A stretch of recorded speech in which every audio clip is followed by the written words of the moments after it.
Sup gamers, Baragon301 here, and today we're taking a look at a very controversial topic within the Ultraman community. That of course being the most underrated Ultra series. Ultraman has a lot of shows, like Guinness Book of World Record for TV show with the most spin-offs, a lot of shows.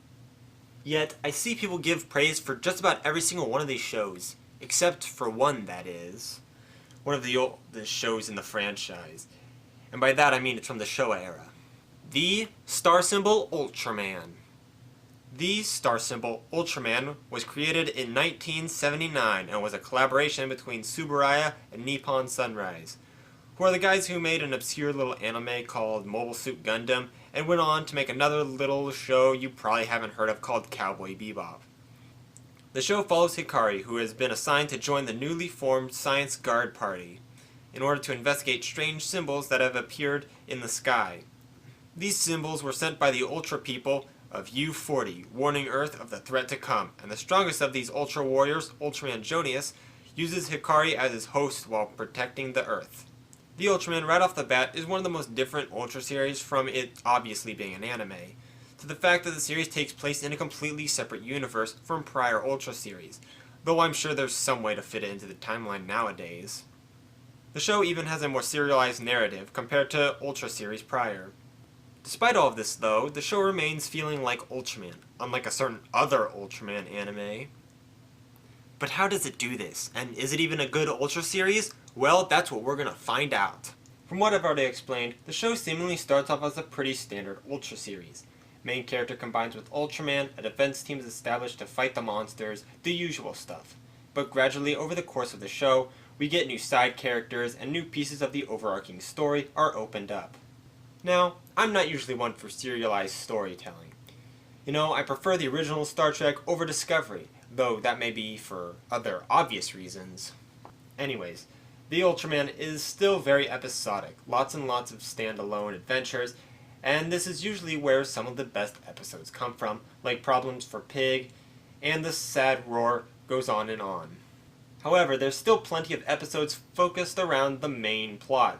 It gives you little pieces of the story and lore, bit by bit, and in between delivers on giving us good characters and funny or interesting one-off adventures. Speaking of the characters, let's take a look at them. Hikari is a main protagonist in an Ultra series, so it must be said he can be a little bland, but he's still a fine protagonist. Now I don't know what it is about him though, because the ladies seem to love this guy. He literally gets 3 different love interests over the course of the entire show. Probably owns the Valley of Gwanji on VHS. Then we got Mutsumi, one of those 3 love interests, and it must be said, she gets quite a lot of fan service throughout the series. However, she also kicks a lot of butt as well, and is one of the strongest Showa Ultra heroines. Next is Marume, who's sort of a mix of Arashi and Ide from the original Ultraman. Much like Arashi, he's very headstrong and is this sort of big tough bruiser, but he's also the comic relief like Ide. Speaking of Ide, there is also the team's inventor, Tobe, who's actually voiced by the guy who played Ide. Unfortunately, he doesn't get a lot of stuff to do in most episodes. And finally, the captains. Much like a lot of the other later Showa Ultra series, there's 2 captains during the show's run. First is Captain Akiyama, who's your typical stoic leader that keeps the team in line, but then he gets replaced with the absolute mad lad himself, Gondo. This guy knows when to be serious and when to be Mr. Funny. Most captains don't have much personality, but Gondo definitely stands out. Oh yeah, there's also Pig and Monkey. Pig is a robot pigmon, and while he may come off as a bit annoying early on, he ends up getting 2 of the best episodes and quickly becomes one of the strongest characters in the show. And then Monkey just kinda sits on his shoulder. That's it. There are also a few recurring side characters like Professor Nishiki, who's a purposefully unlikable character, who really doesn't care about anyone else, prioritizes work, and risks everyone's life, but always manages to get the job done. He's funny.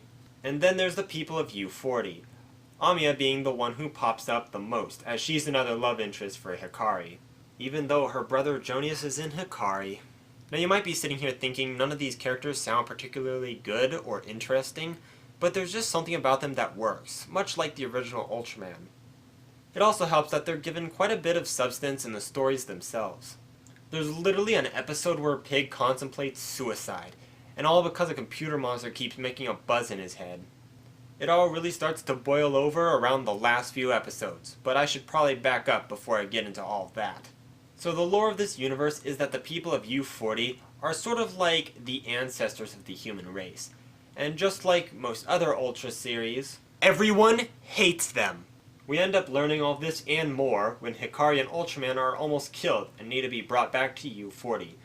These episodes also give us our best look at least one of the Ultraman homeworlds and their overall culture. The show really starts to pick up closer towards the end though, with Heller's invasion. So yeah, much like Ultraman Leo, they decided to throw in a reoccurring villain around the end, but here it's done much better. He's not some middle-aged man with a fushigi ball. We're actually given some backstory for Heller, and he's basically a proto-Ultraman Belial, with him basically being a traitor who ends up actually taking over their planet, leaving only a few Ultras still able to fight. And next he sets his sights on Earth. Luckily, a long time ago, the Ultra people just happened to leave a giant flying battleship underneath the South Pole.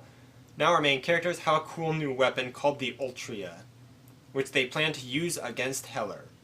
For a little while, it's standard Ultraman fare, as Heller sends different monsters and aliens to Earth. It's during this time that the show gets really good. Up to this point, it has been pretty standard, but fun and enjoyable Ultra series. Got some cool monsters, fun characters, great music, interesting episodes, and then it decides to have one of the greatest finales ever. So, towards the end of the series, Marume starts being a bit of a jerk towards Hikari, and somewhat rightfully so, since Hikari seems to never be around when they need him. Mutsumi and Gondo also begin noticing this, but believe that there may be a reason.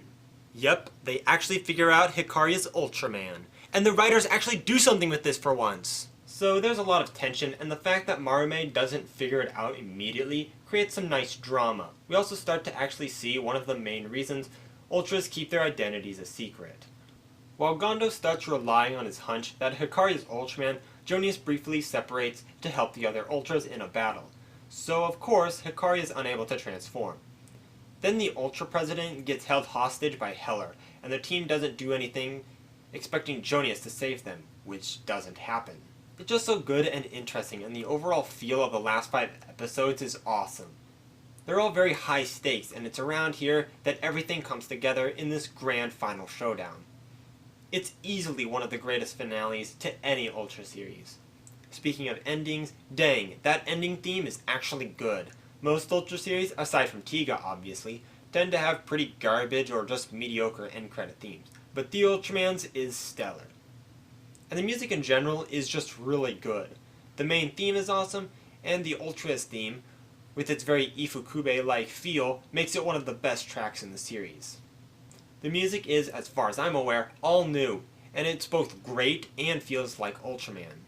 Is the Ultraman one of the greatest shows ever? Maybe not, but it's certainly a really good Ultra series, and one that more people should give a shot. It's still got that distinct Ultraman feel, while feeling new and refreshing. Especially if you've been watching the other 70s Ultra series back to back like I have. The characters aren't the most in-depth, but are still enjoyable and have their moments. The Ultraman also takes advantage of the fact it's an anime, and has more unique kaiju designs, and has a far grander scope with its story. Altogether, it creates a fantastic Ultra series that more people really need to check out. It deserves a lot more respect than it's ever gotten. Well, I hope to see you all again next time.